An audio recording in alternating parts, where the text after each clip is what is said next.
don't have the background in theology that Mike does.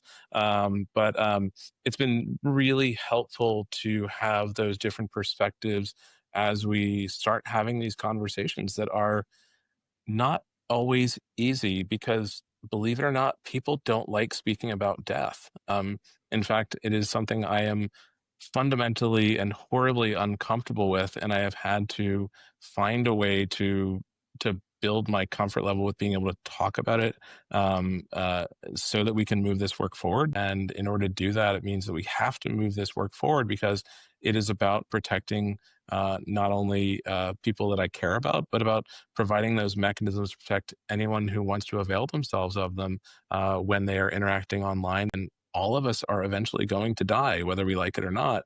And so we all need that set of tools that doesn't exist today and hopefully will in the future in order to be able to protect our identities posthumously. And during the sentencing phase of the trial, the family of the deceased man used AI to create an AI deepfake of this person who's now deceased, um, uh, using his images and voice to be played for the judge and the assembled audience in the courtroom during the sentencing phase of this trial, which of course influences how that plays out.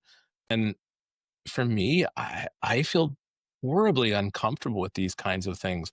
And as technology continues to progress, we're seeing more and more of these sorts of things pop up in the world. And I don't think we as a society yet know how to handle it.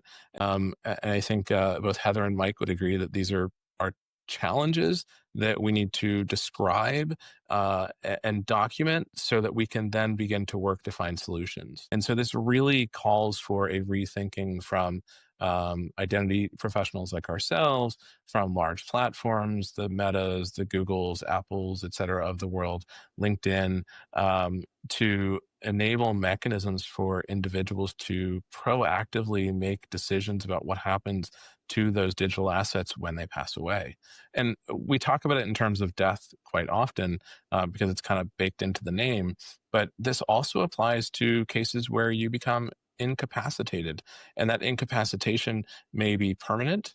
It may be temporal, and we have to be able to work through all of those different parts of how we deal with delegating authority to these digital assets when these state changes, for lack of a better term, occur.